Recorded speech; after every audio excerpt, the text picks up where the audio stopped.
আসসালামু আলাইকুম। আজকে আমরা আলোচনা করব অ্যান্টিএমেটিক ড্রাগ নিয়ে। এখন আসি অ্যান্টিএমেটিক ড্রাগের মানেটা কি? অ্যান্টিএমেটিক ড্রাগের মানে হলো যে মেডিসিনগুলো আমাদের ভমিটিংটাকে প্রিভেন্ট করে অথবা যে ড্রাগগুলো আমাদের ভমিটিং হওয়া থেকে বিরত রাখে সেগুলোকে কি বলা হয়? অ্যান্টিএমেটিক ড্রাগ বলা হয়ে থাকে। এখন অ্যান্টিএমেটিক ড্রাগ কেমনে ভমিটিংটাকে প্রিভেন্ট করে অথবা কোন মেকানিজমের মাধ্যমে অ্যান্টিএমেটিক ড্রাগগুলো আমাদের বমি হওয়া থেকে বিরত রাখে সেটা জানার আগে আমাদের সবার আগে জানতে হবে কোন মেকানিজমের মাধ্যমে আমাদের বডির মধ্যে ভমিটিং হয়। মেনলি চারটা মেকানিজমের মাধ্যমে আমাদের বডিতে ভমিটিং হতে পারে। এখন আমরা ওই মেকানিজমগুলো দেখব। সর্বপ্রথম হায়ার ব্রেন সেন্টারের মাধ্যমে কি হতে পারে? ভমিটিং হতে পারে। দুই নম্বরটা কি? ভেস্টিবিউলার সিস্টেম পাথওয়ের মাধ্যমে কি হতে পারে? ভমিটিং হতে পারে। তিন নম্বরটা হচ্ছে কি ব্লাড সিস্টেমের মাধ্যমে কি হতে পারে? ভমিটিং হতে পারে। আর চার নাম্বারটা অথবা সবার শেষে হচ্ছে কি জিআইটি ট্র্যাক ইরিটেশনের মাধ্যমে কি হতে পারে? ভমিটিং হতে পারে। এখন আসি হায়ার ব্রেন সেন্টারের মাধ্যমে কেমনে ভমিটিং হয়। ভমিটিং হওয়ার জন্য অবশ্যই হায়ার ব্রেন সেন্টারকে কি হতে হবে? স্টিমুলেশন হতে হবে। এখন স্টিমুলেশন হওয়ার জন্য অবভিয়াসলি সিগন্যাল আসতে হবে। সিগন্যালটা আসার জন্য অবভিয়াসলি আমার কি করতে হবে? কোনো না কোনো মাধ্যমে ওটা কি করতে হবে? স্টিমুলেটেড করতে হবে। এখন আসি হায়ার ব্রেন সেন্টারকে কোন কোন অথবা কি কি অথবা কি কারণে হায়ার ব্রেন সেন্টারটা স্টিমুলেটেড হয় আমরা এখন ওইটা দেখব। এখন হায়ার ব্রেন সেন্টারকে স্টিমুলেটেড করতে পারা হচ্ছে pain, smell, sight and emotion. তার মানে যদি কোনো পেনের কারণে অথবা কোনো স্মেলের কারণে অথবা কোনো ইমোশনের কারণে যদি আমাদের ভমিটিং হয় তাহলে ওই ভমিটিংটা কোন সেন্টারের মাধ্যমে কাজ করতেছে? হায়ার ব্রেন সেন্টারের মাধ্যমে কাজ করতেছে। এখন যদি কোনো পেইন অথবা স্মেল অথবা সাইট অথবা ইমোশন যখন হায়ার ব্রেন সেন্টারকে স্টিমুলেটেড দেয় ওই হায়ার ব্রেন সেন্টারের স্টিমুলেশনটা কোথার মধ্যে আসবে? নিউক্লিয়াস ট্রাক্টাস সলিটারিয়াসের মধ্যে আসবে। আসার পর ওখানে কি হবে? ওই সিগন্যালটা ইন্টিগ্রেশন হবে। ইন্টিগ্রেশন হওয়ার পর ওই সিগন্যালটা কোথার মধ্যে যাবে? ভমিটিং সেন্টারের মধ্যে যাবে। ভমিটিং সেন্টার যখন স্টিমুলেটেড হবে তখন ভমিটিং সেন্টার থেকে ইফারেন্ট পাথওয়ের মাধ্যমে আমাদের কি হয়ে থাকে? ভমিটিং হয়ে থাকে। এখন সিগন্যালটা রিসিভ করার জন্য আমাদের কি প্রয়োজন? রিসেপ্টর প্রয়োজন। হায়ার ব্রেন সেন্টারে কোনো কি থাকে না? রিসেপ্টর থাকে না। ওই রিসেপ্টরগুলো কোথার মধ্যে থাকে? নিউক্লিয়াস ট্রাক্টাস সলিটারিয়াসের মধ্যে থাকে।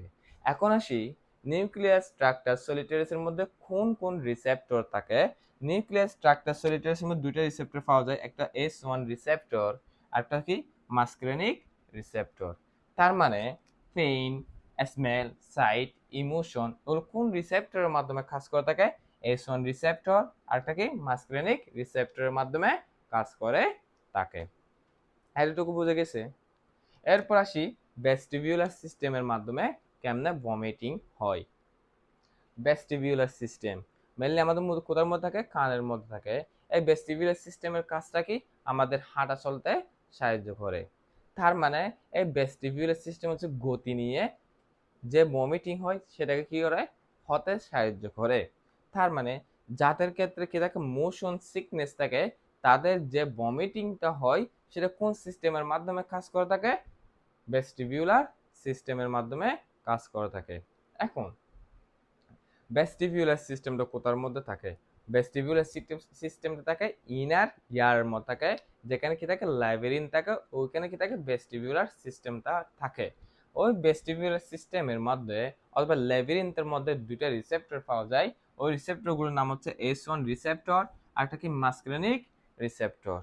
তার মানে যাদের মোশন সিকনেসের কারণে বমি হয়, অর্থাৎ যারা গাড়িতে চলাচলের সময় বমি হয় অথবা বাসে যাওয়ার সময় বমি হয় অথবা প্রাইভেট কারে যাওয়ার সময় বমি হয়, তাদের ক্ষেত্রে ওই বমি হওয়ার সিগন্যালটা সর্বপ্রথম কে রিসিভ করে থাকে? S1 রিসেপ্টর অথবা কি মাস্কুলিনিক রিসেপ্টর। ওই রিসেপ্টরগুলো সিগন্যালটা রিসিভ করার পর সিগন্যালটাকে কোথার মধ্যে পাঠায়? আমাদের নিউক্লিয়াস ট্রাক্টাস সলিটারিয়াসের মধ্যে পাঠায়। ওখানে দুইটা কি থাকে? রিসেপ্টর থাকে। ওই রিসেপ্টরগুলো আবার ওই সিগন্যালটাকে কি করে? রিসিভ করে। রিসিভ করার পর ওই সিগন্যালকে কি করে? ইন্টিগ্রেশন করে। ইন্টিগ্রেশন করার পর সিগন্যালটাকে কোথায় পাঠাবে? ভমিটিং সেন্টারে পাঠাবে। যখন ভমিটিং সেন্টারে পাঠাবে তখন ভমিটিং সেন্টারটা স্টিমুলেটেড হয়, আর যদি ভমিটিং সেন্টার স্টিমুলেটেড হয় এফারেন্ট পাথওয়ের মাধ্যমে কি হবে? ভমিটিং হবে। এখন আসি ড্রাগ অথবা টক্সিনের মাধ্যমে কেমনে ভমিটিং হয়। ড্রাগ আর টক্সিনের মাধ্যমে যে ভমিটিংটা হয় সেটা মেইনলি কাজ করে থাকে কেমোরিসেপ্টর ট্রিগার জোনের মাধ্যমে। এখন ব্লাড অথবা ব্লাডের মধ্যে টক্সিনগুলো থাকে অথবা যে ড্রাগগুলো থাকে তাহলে সেটা কাকে স্টিমুলেশন পাঠায়? কেমোরিসেপ্টর ট্রিগার জোনকে কি পাঠায়? স্টিমুলেশন পাঠায়। এখন ওই স্টিমুলেশনটা রিসিভ করার জন্য কেমোরিসেপ্টর ট্রিগার জোনের মধ্যে মেইনলি কয়টা রিসেপ্টর থাকে? 3টা রিসেপ্টর থাকে। একটা D2 রিসেপ্টর, একটা 5HT3 রিসেপ্টর, একটা হচ্ছে কি NK1 রিসেপ্টর অথবা কি নিউরোকাইনিন 1 রিসেপ্টর। তার মানে ব্লাডের যে টক্সিন অথবা ড্রাগগুলো থাকে সেই যে সিগন্যালটা পাঠায় সেই সিগন্যালটাকে রিসিভ করে এই রিসেপ্টরগুলো। রিসিভ করার পর সিগন্যালটা কোথায় আসবে? নিউক্লিয়াস ট্রাক্টাস সলিটারিয়াসের মধ্যে। সেখানে কি হবে? ইন্টিগ্রেশন হবে। ইন্টিগ্রেশন হওয়ার পর আলটিমেটলি কি হবে? ভমিটিং হবে। এখন আসছি জিআইটি ট্র্যাক্টের মাধ্যমে কেমনে ভমিটিং হয়। কোনো কারণে জিআইটি ট্র্যাক্ট অর্থাৎ স্টোমাক, ইসোফেগাস অথবা কি ফ্যারিংস যদি কি হয়? স্টিমুলেটেড হয়, সেই স্টিমুলেশনটা কোথায় আসবে? নিউক্লিয়াস ট্র্যাক্টাস সলিটারিয়াসের মধ্যে আসবে। এখন স্টিমুলেশনটা রিসিভ করার জন্য জিআইটি ট্র্যাক্টের মধ্যে থাকে 5HT3 রিসেপ্টর।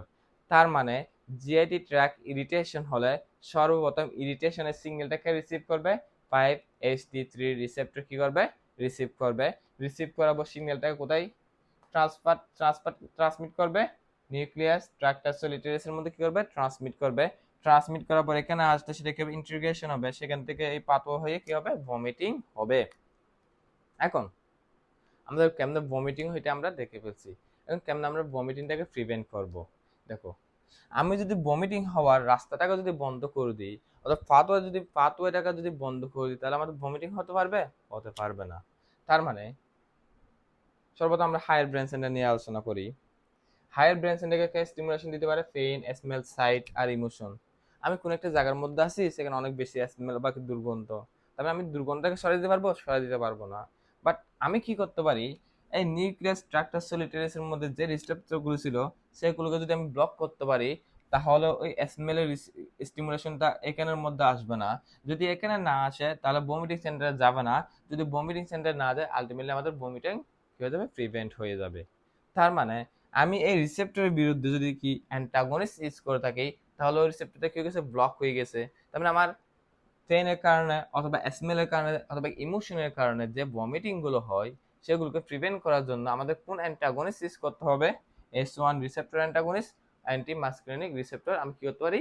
ইউজ করতে পারি।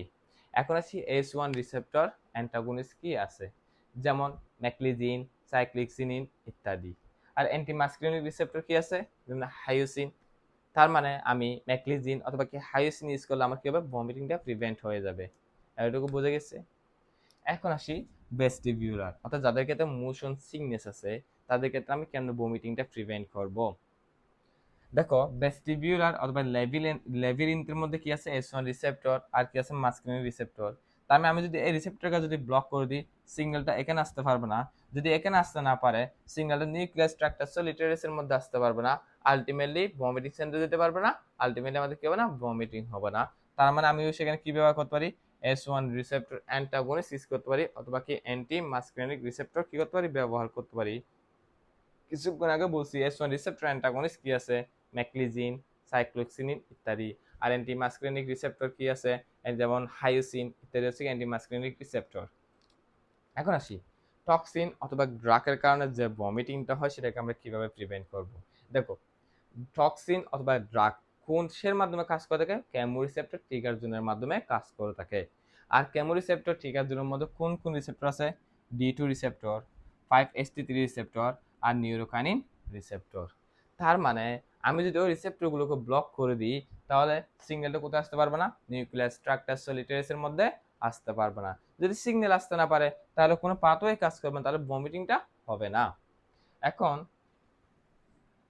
আমাদের টক্সিন অথবা ড্রাগের ভমিটিংটাকে প্রিভেন্ট করার জন্য আমাদের তাহলে কোনটাকে ব্লক করতে হবে? D2 রিসেপ্টরকে ব্লক করতে হবে, 5HT3 রিসেপ্টরকে ব্লক করতে হবে অথবা কি নিউরোকাইনিন রিসেপ্টরকে ব্লক করতে হবে। আর আমরা রিসেপ্টর ব্লক করার জন্য কি ইউজ করে থাকি? অ্যান্টাগনিস্ট ইউজ করে থাকি। তাহলে তাহলে টক্সিন অথবা ড্রাগের জন্য আমরা কোন কোন অ্যান্টাগনিস্ট ইউজ করতে পারি? D2 রিসেপ্টর অ্যান্টাগনিক ইউজ করতে পারি, 5-HT3 রিসেপ্টর অ্যান্টাগনিস্ট ইউজ করতে পারি, অথবা কি নিউরোকানিন অ্যান্টাগনিস্ট ইউজ করতে পারি। এখন আসি D2 রিসেপ্টর অ্যান্টাগনিস্ট কি আছে, যেমন ডরফিনামাইড হচ্ছে কি D2 রিসেপ্টর অ্যান্টাগনিস্ট। আবার হচ্ছে কি 5-HT3 রিসেপ্টর অ্যান্টাগনিস্ট কি আছে, যেমন হচ্ছে ডলসাইট্রন, অলমেসাইট্রন ইত্যাদি হচ্ছে 5-HT3 রিসেপ্টর অ্যান্টাগনিস্ট। বুঝে গেছে? এটা হচ্ছে নিউরোকাইনিন ইউজ করতে পারি। এখন আসি জিআইডি ট্র্যাক ইরিটেশনের কারণে যে ভমিটিংটা হয় সেটা কিভাবে প্রিভেন্ট করব। জিআইডি ট্র্যাক ইরিটেশন মেনলি কিসের মাধ্যমে কাজ করে থাকে? 5-HT3 রিসেপ্টর মাধ্যমে কাজ করে থাকে। তাহলে আমি যদি 5-HT3 রিসেপ্টরটাকে যদি ব্লক করে দিতে পারি অ্যান্টাগনিস্টের মাধ্যমে, তাহলে আমার ভমিটিংটা প্রিভেন্ট হয়ে যাবে। এখন আসি 5-HT3 রিসেপ্টর অ্যান্টাগনিস্ট এটাকে ব্লক করে দিচ্ছি, তুমি এখানে আসতে পারবো, তাহলে কি হচ্ছে? ভমিটিংটা প্রিভেন্ট হয়ে গেছে। এখন আসি 5-HT3 রিসেপ্টর অ্যান্টাগনিস্ট কি কি আছে। 5-HT3 রিসেপ্টর অ্যান্টাগনিস্ট আমাদের কি? ডলসাইট্রন, অলমেসাইট্রন, এগুলো হচ্ছে কি 5-HT3 রিসেপ্টর অ্যান্টাগনিস্ট।